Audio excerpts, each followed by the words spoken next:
জেলা ভিত্তিক আলোচনায় আজকে যে জেলা নিয়ে আলোচনা করব সেই জেলার নাম হচ্ছে বীরভূম জেলা। তোমরা অনেকেই কমেন্ট করছিলে যে ম্যাডাম বীরভূম জেলা সম্পর্কে বলুন, তাই আজকে তোমাদের যে ইনফরমেশনগুলো দেবো সবটাই বীরভূম জেলার ওপর। দেখো, উৎপত্তি ও নামকরণ কবে হয়?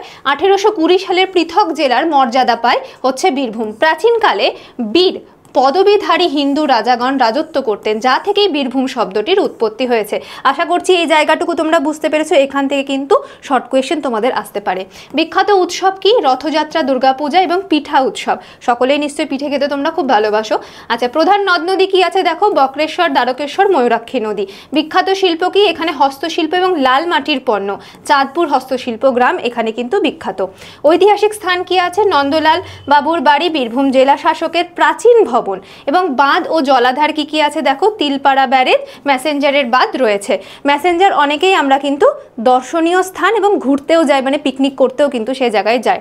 বিখ্যাত ব্যক্তিত্ব কে কে আছে? দেখো, চণ্ডীদাস, তারাশঙ্কর বন্দ্যোপাধ্যায়, জয়দেব, বামাখ্যাপা, অমর্ত্য সেন, নিত্যানন্দ মহাপ্রভু, প্রণব মুখোপাধ্যায় প্রমুখ।